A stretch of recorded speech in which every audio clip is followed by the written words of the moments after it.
puesto mucho y muy fuerte este tema del ingreso universal básico. Para empezar, el ingreso universal básico es una idea súper vieja, no es nada nuevo. Se hablaba desde esta idea desde el siglo XVI, imagínense. Y es una idea que interesantemente ha sido discutida por intelectuales tanto de izquierda como de derecha.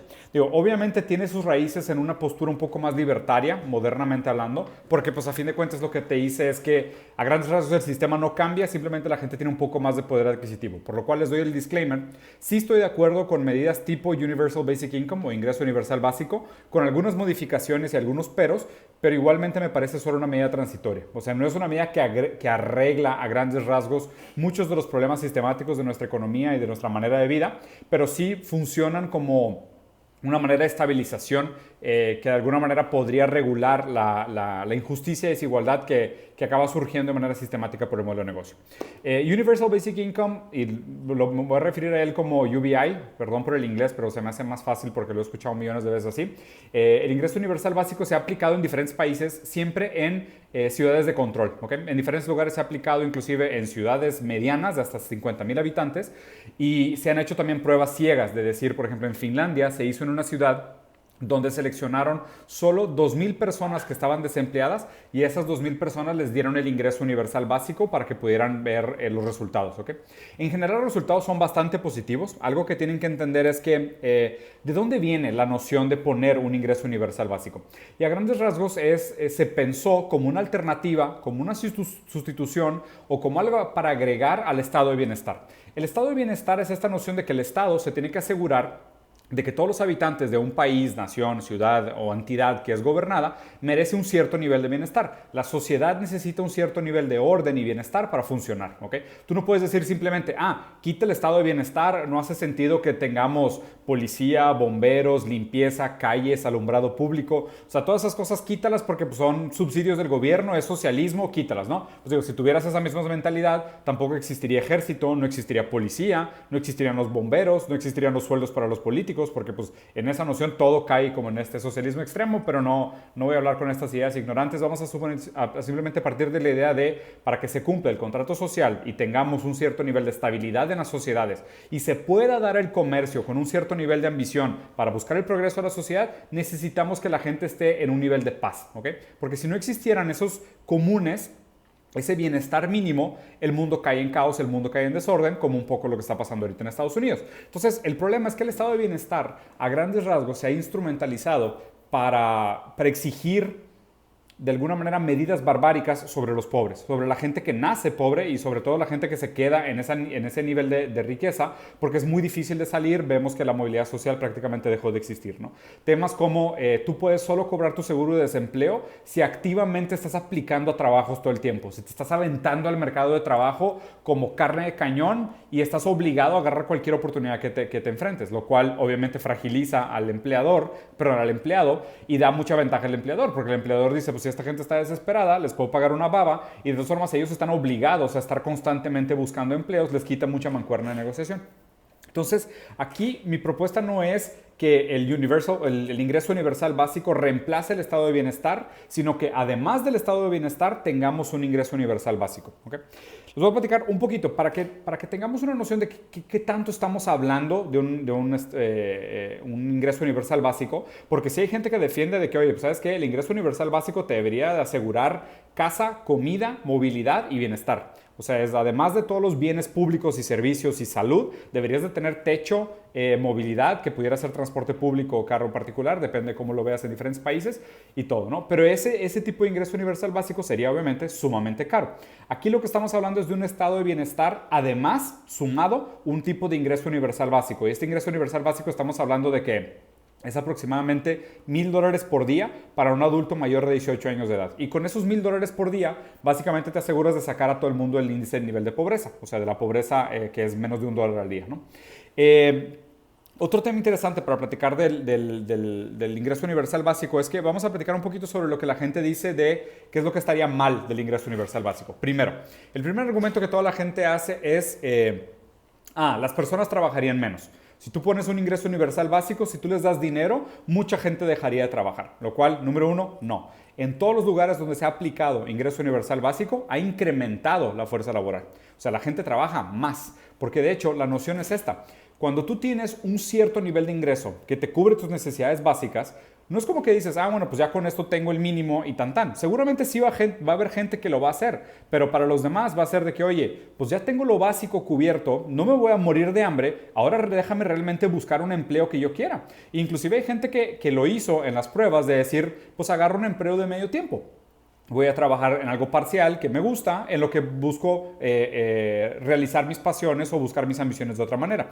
Otra cosa que sucedió de manera sistemática en los lugares donde se aplicó el ingreso universal básico es que aumentó el nivel de educación, porque la gente usó ese dinero y hizo un manejo de tiempo, como decir, bueno, pues ahora tengo este ingreso universal básico, entonces a lo mejor trabajo un poquito menos de horas a la semana, pero me voy a educar y me voy a meter a cursos y voy a empezar a leer y voy a empezar a ver cursos disponibles y a lo mejor inclusive hasta una universidad, y el nivel de escolaridad aumentó en los lugares donde se hizo el ingreso universal básico. Entonces, la primera gran mentira es, si tú les das dinero, todos se van a volver unos flojos y van a dejar de trabajar. No es verdad. O sea, esto es un mito de la meritocracia. Acuérdense que ese mito lo tienen que leer al revés. La gente más millonaria del mundo es la que menos trabaja, solo cosecha riqueza de los bienes acumulados o robados en apropiaciones, y normalmente la gente más trabajadora que te ponen estos videos virales románticos de un chavo sin pierna cargando costales de cemento son los que realmente más trabajan, que se despiertan más temprano, tienen todas las dificultades y aún así no logran salir adelante. Entonces, ese primer mito de que la gente que gana ingreso universal básico trabaja menos, mentira totalmente.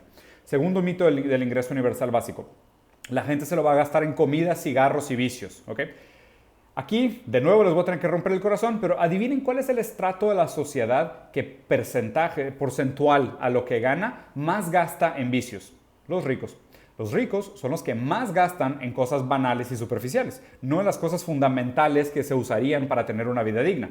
Los pobres, aunque tú digas de que se lo van a gastar en alcohol y cerveza y cigarros, aunque lo hicieran, lo hacen en un porcentaje de su ingreso mucho menor que los ricos. Los ricos, en promedio, gastan un porcentaje mayor de su ingreso en vicios y en consumo superficial y banal. Entonces, ¿se lo van a gastar en puras estupideces? Mentira, todo el mundo lo hace. De hecho, los pobres lo hacen menos que los ricos. Y aún así, ¿cuál es el problema? Porque si lo gastan en alcohol y cerveza, pues a esas empresas les va a ir muy bien. Si tienen un tema con la moralidad de vender alcohol o vender cerveza o vender cigarros, pues ahí tendríamos que ver lo moral que es o no la industria del alcohol y la industria del cigarro como una industria adictiva. Pero no tiene nada que ver con darle a la gente potencial y poder adquisitivo. Entonces, ese segundo mito es completamente mentira también.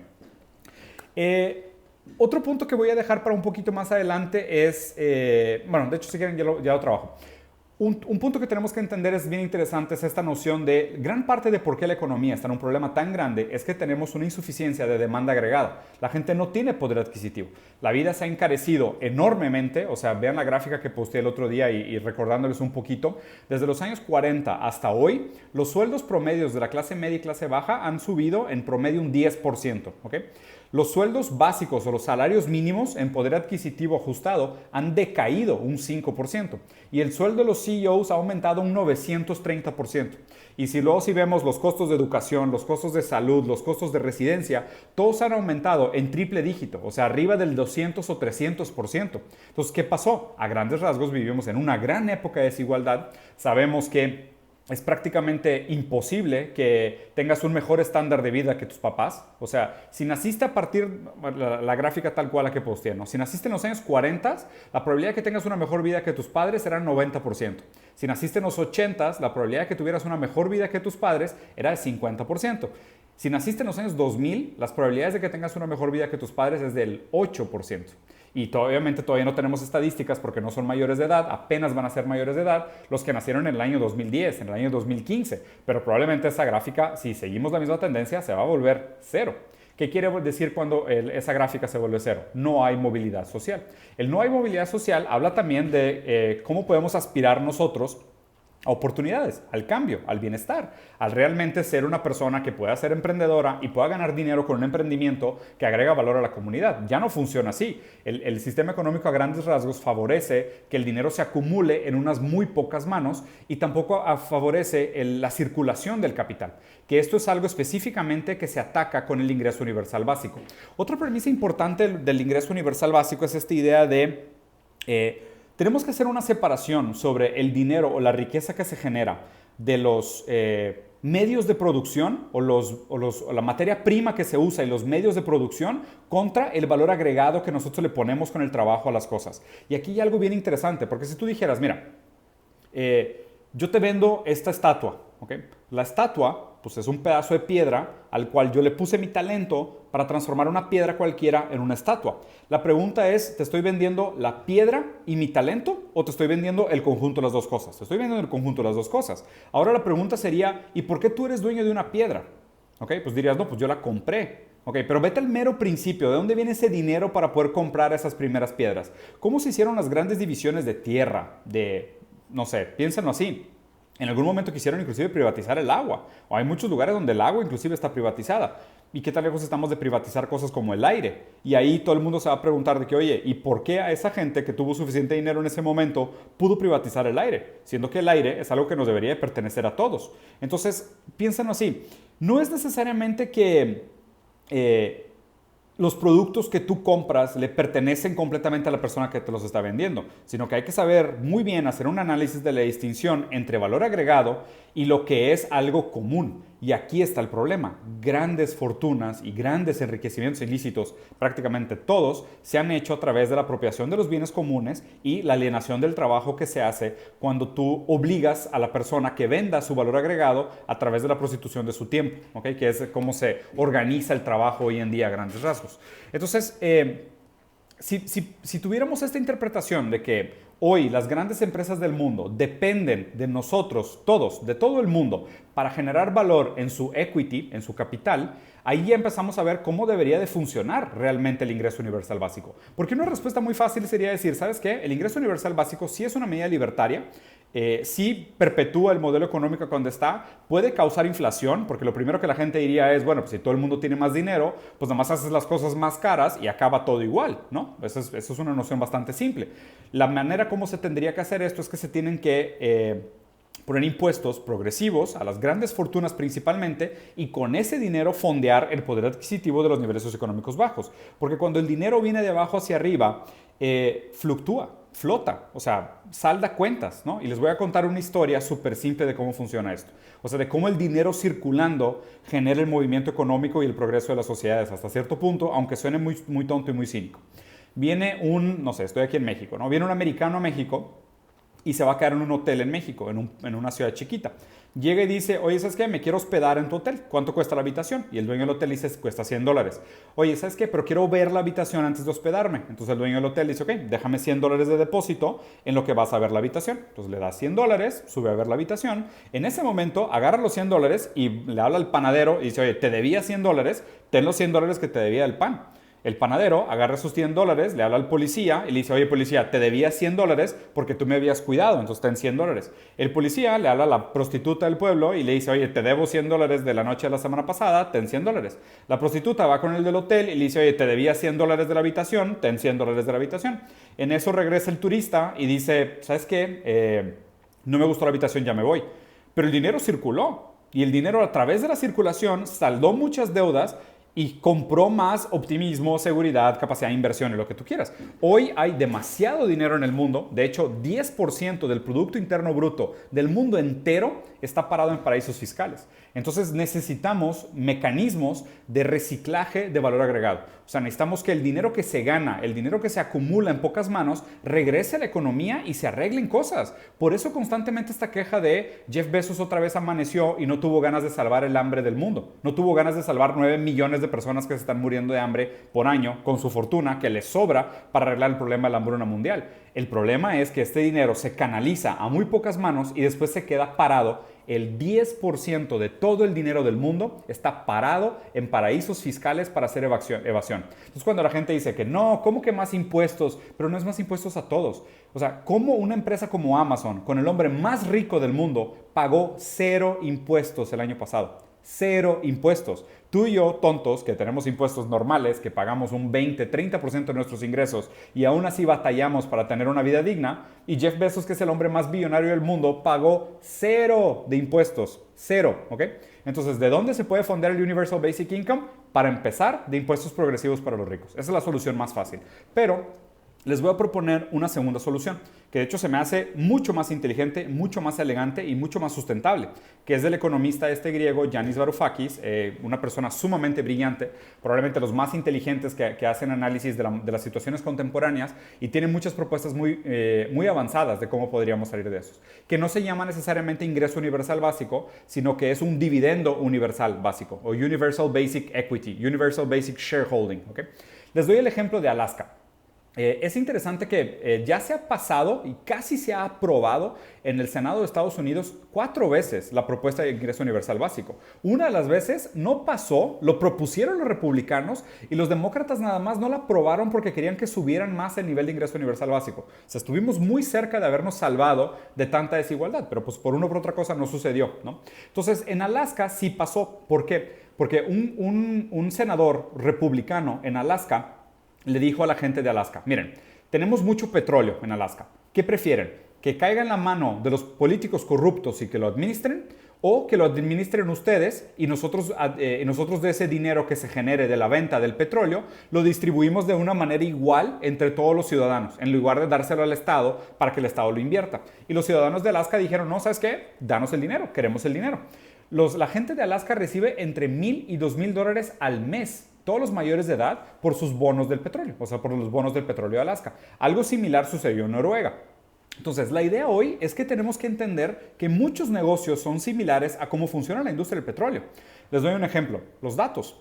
Tú cada vez que usas Google, Facebook, Instagram, cualquiera de estas plataformas, tú estás aportando capital a estas empresas. Acuérdense que el valor de estas empresas, sobre todo las empresas de información, tienen que ver a grandes rasgos con lo que aprenden y lo que hacen con sus usuarios, la interacción que tienen con los usuarios. Entonces nosotros somos dueños de parte del capital que se genera de estas grandes empresas. Por algo son empresas trillonarias en términos de su valor percibido, porque a grandes rasgos te están quitando de un bien común. El bien común es la socialización, la interacción humana, la información, la intención, el deseo. O sea, ¿quién es dueño de mis ideas? ¿Quién es dueño de mis palabras? En este caso lo es Instagram, porque yo estoy poniendo mis palabras aquí y ellos están monetizando de alguna manera. Yo a lo mejor me beneficio de otras maneras y ustedes se benefician de otras maneras, pero nosotros no somos billonarios. Billonarios son los dueños de estas grandes empresas. Entonces, obviamente, el valor que nosotros generamos a través de esta interacción es desproporcionalmente mayor al valor que estamos recibiendo a cambio de una interacción gratis. ¿Okay? Entonces, la propuesta del dividendo universal básico es que todas estas empresas que se beneficien de la interacción o de los bienes comunes, agua, luz, tierras, minerales, datos, interacción social, como todos los ejemplos que les di, mereceríamos unos dividendos universales. Entonces, imagínense, todas las empresas del mundo que trabajen con este tipo de cosas tengan un 2% de sus acciones en un fondo común que se distribuye entre toda la población del mundo. Entonces, como nosotros participamos y nosotros tenemos que usarla gratis y no nos cuesta y ellos tampoco nos cobran, pero están ganando dinero con nuestra interacción, nosotros recibimos de una manera tipo gotita la manera en cómo crece la productividad y la eficiencia de estas grandes plataformas. ¿Okay? Ese es el dividendo universal básico, lo cual se me hace una idea genial. ¿Por qué es sumamente importante que hablemos de esto en este momento? ¿Y por qué es importante que levanten este debate con la mayor cantidad de gente posible, que compartan este video con la mayor cantidad de gente posible, que tengan esta conversación con la mayor cantidad de gente posible y lo más pronto posible hagamos que los políticos entiendan que es esencial que tengamos estas conversaciones y que tengamos propuestas a corto plazo de cómo aplicar ingreso universal básico en todos los países? ¿Okay? ¿Por qué? Por la automatización. A grandes rasgos, este es el gran problema al que nos enfrentamos. ¿Okay? Mucha gente dice que el desempleo tiene que ver con la globalización, que han migrado los empleos a China y a lugares de tercer mundo en general. Y nosotros que vivimos en tercer mundo, que también estamos pasando por una crisis de desempleo desenfrenado por la pandemia, pero nada más es que una aceleración de una tendencia de automatización que ya se venía concretando.